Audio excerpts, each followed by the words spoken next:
उसका कारण महिला है। यदि महिला नहीं होती तो पुरुष का कोई एग्जिस्टेंस नहीं होता।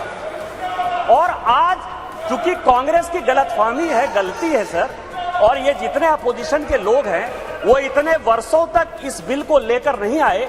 हमारे माननीय प्रधानमंत्री जी ने ये नैतिक साहस दिखाया, हमारी पार्टी ने ये नैतिक साहस दिखाया।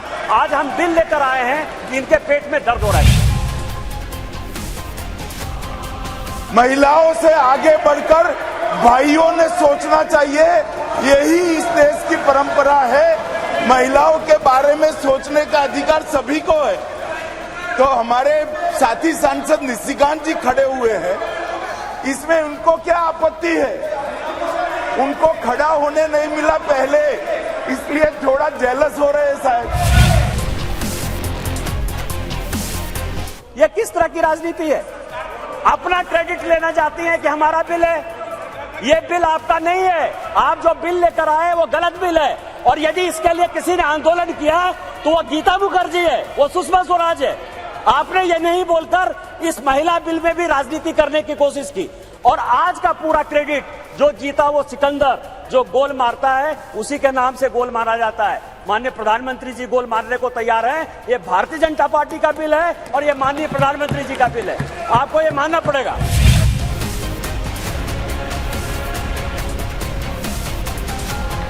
धन्यवाद अध्यक्ष महोदय। मैं अपने पार्टी का और इस देश के माननीय प्रधानमंत्री जी का शुक्रगुजार हूं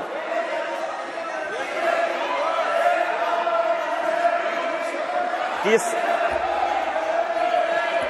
इस ऐतिहासिक बिल पर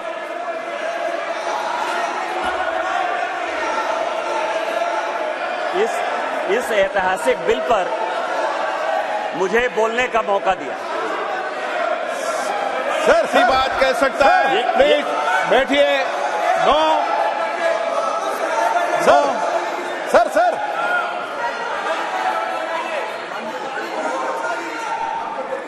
माननीय अध्यक्ष जी, मैं अधीर रंजन जी को इतना पूछना चाहता हूं, क्या महिलाओं की चिंता सिर्फ महिलाएं ही करेगी, पुरुष नहीं कर सकते हैं?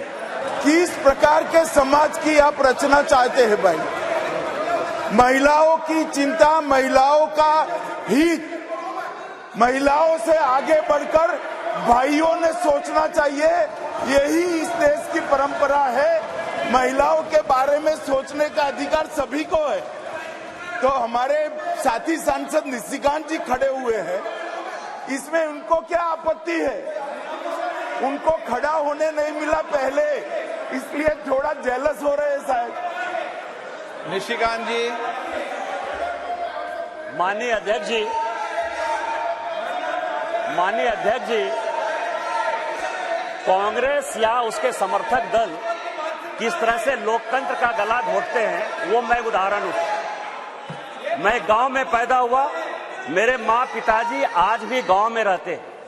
आज जब मैं पार्लियामेंट के लिए चल रहा था तो मेरी माँ आज एम्स देवघर में भर्ती है सर।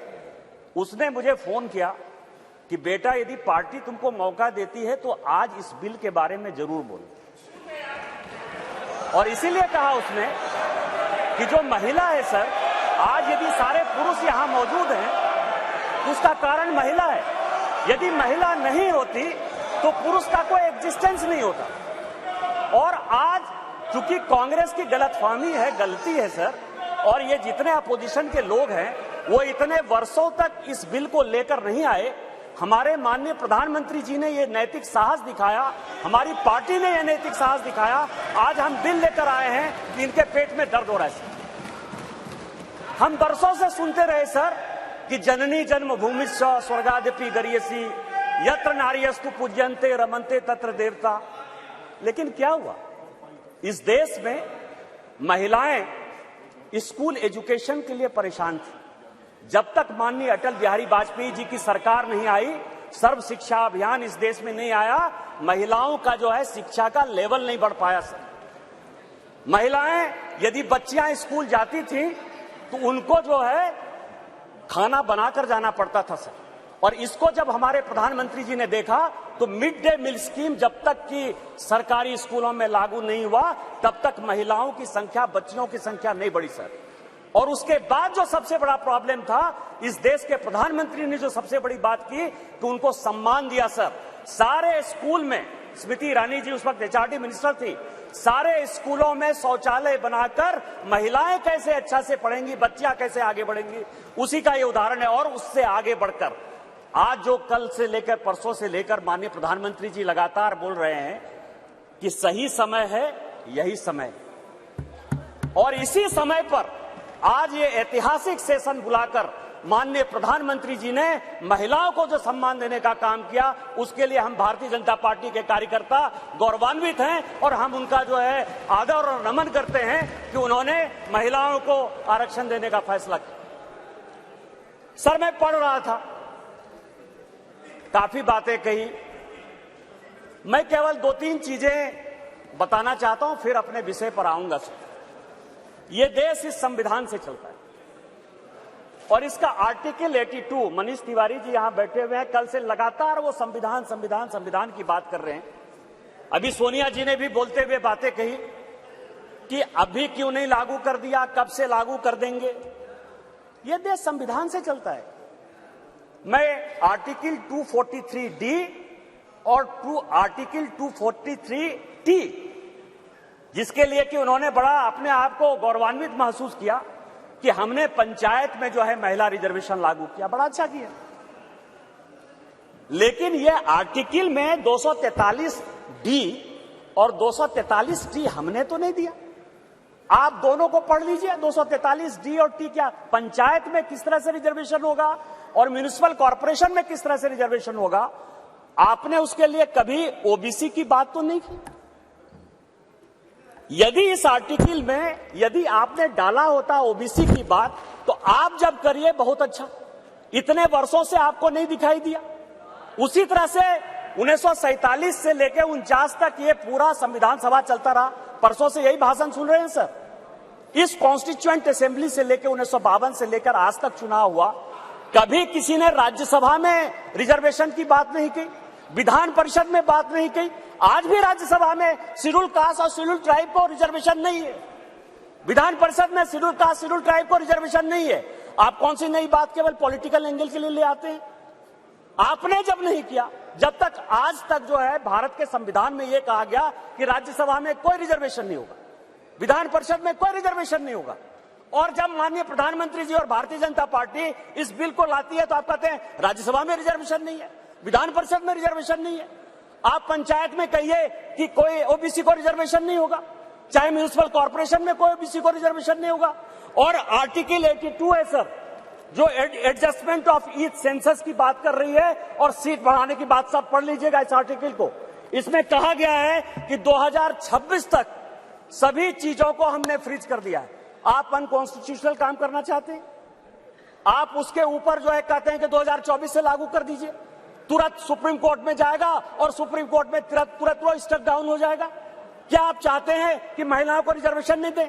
और जिस तरह से आप केवल राजनीति के माध्यम से इस महिला रिजर्वेशन को लॉलीपॉप बनाते रहे, घुमाते रहे, वही भारतीय जनता पार्टी करे। हमारे प्रधानमंत्री जी हैं जो कहते हैं कि जिसकी मैं शुरुआत करता हूं उसका अंत भी करता हूं। यदि ये महिला रिजर्वेशन यहां आया है तो महिलाओं को अधिकार मिलेगा, मिलकर रहेगा, दुनिया की कोई ताकत इसको नहीं रोक सकती है। लेकिन इनके यहां क्या दिक्कत है सर? इनके यहां सबसे बड़ी दिक्कत है, और अभी जितने स्पीकर बोलने वाले हैं सर, वो स्पीकर 2026 में ये आर्टिकल 82 पढ़िए, संविधान को जो है पढ़िए, जो संविधान में लिखा हुआ है कि सेंसस होगा, सेंसस के बाद डिलिमिटेशन होगा, और डिलिमिटेशन के बाद जो है हम उसको लागू करेंगे। और ये आर्टिकल 82 कह रहा है, ये 82 कह रहा है।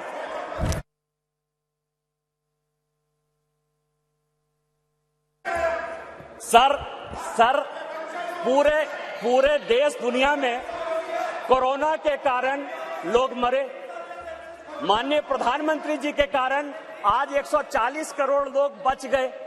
इस पार्लियामेंट को चलाने में आप जैसे लोगों को क्या समस्या होगी सर? लोकसभा, राज्यसभा, लॉबी, सभी जगह सांसद बैठकर कानून पास करते रहे। भाई मरता था तो भाई का लाश जलाने के लिए कोई नहीं जाता था, पिता मरते थे तो पिता का लाश जलाने के लिए बेटा नहीं जाता था। उस कोरोना से बचकर हम आए हैं 2 साल के बाद। आप कहते हो आपने क्यों नहीं कराया, आपने क्यों नहीं कराया? कितने लोग थे जो रोड पर घूम रहे थे, कितने लोग थे जो खाना खिला रहे थे, सारे जगह के ट्रेन बंद थे, सारे जगह की सब स्थितियां बंद थी। भागलपुर पूरा जो है भारत जो है किस तरह के विकट परिस्थिति में था सर। माननीय प्रधानमंत्री जी 140 करोड़ लोगों को बचा के लाए हैं, और सेंसस जो संवैधानिक चीज है उसको जब हम लागू करेंगे तो ये लागू होगा। आज आप कह रहे हो क्यों नहीं लागू किए? देश में फिर से ये गलत तरह का माहौल पैदा करने की कोशिश कर रहे हैं सर।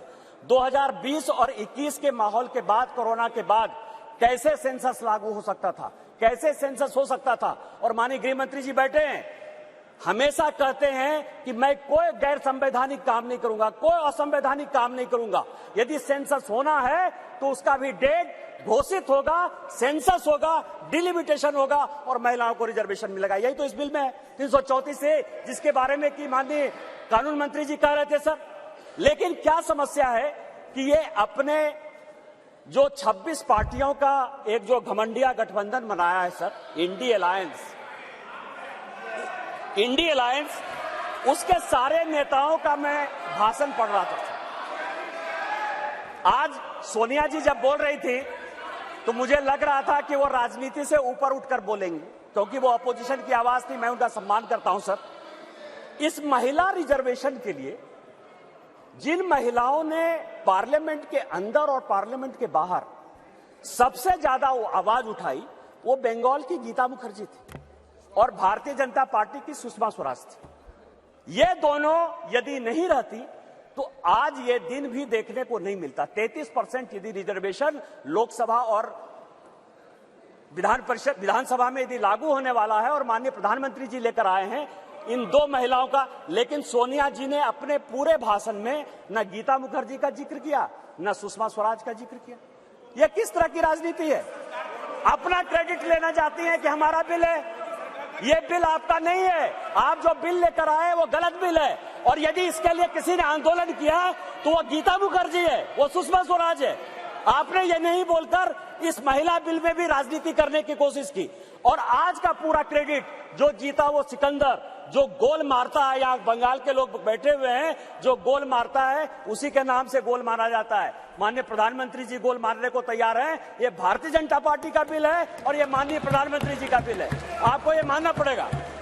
दूसरा सवाल है कि इनके जो अपोजिशन के लोग हैं सर, जो 26 पार्टियों का इंडी गठबंधन बना है, इसमें आप समझिए इनकी भावना कैसे है, महिलाओं के बारे में ये कैसा सोचते हैं।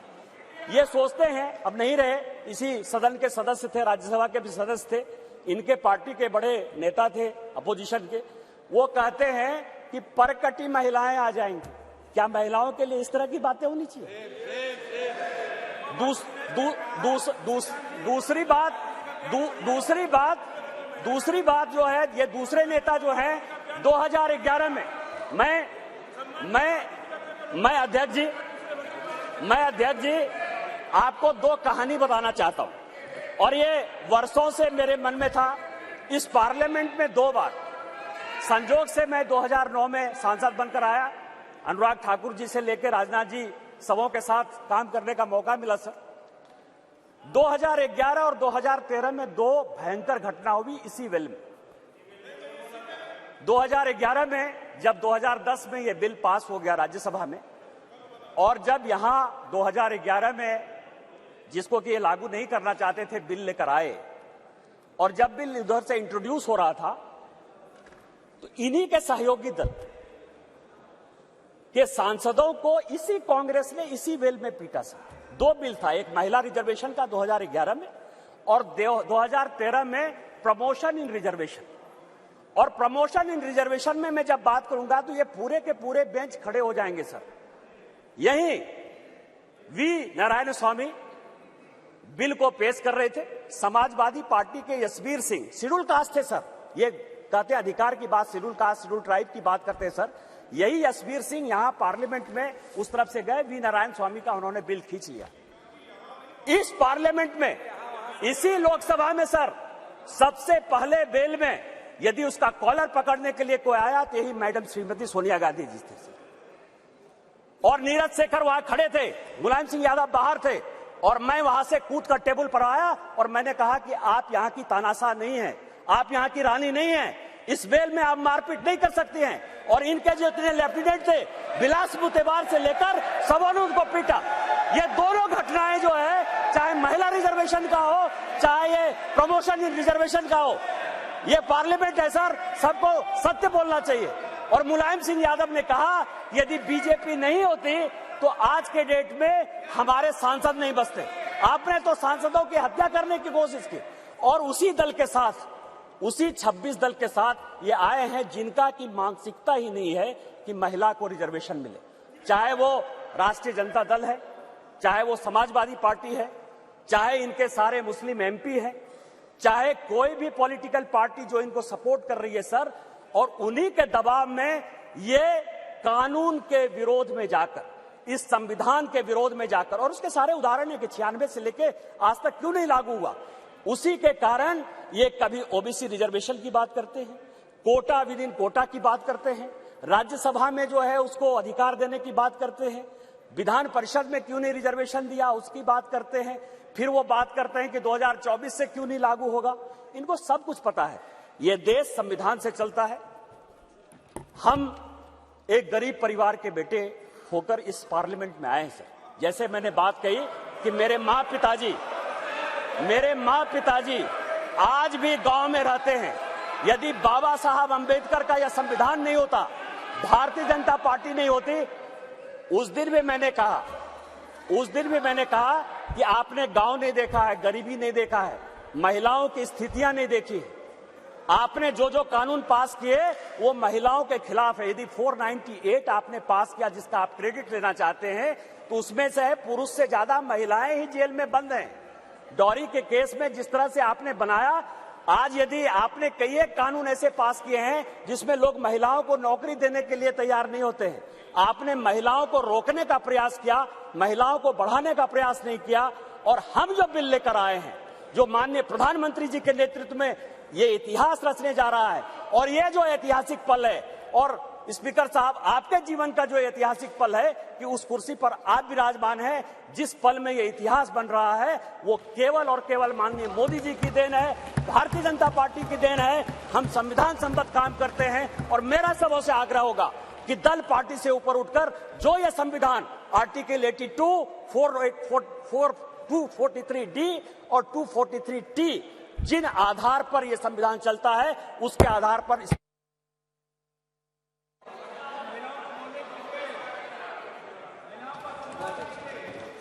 हर तरह की खबर सब तो पहला वेखण लई सबसक्राइब करो चैनल कांशी टीवी। हर अपडेट का संकेत मिलता रहे, दबाओ बैल आइकन अते लाइक करो फेसबुक पेज कांशी टीवी।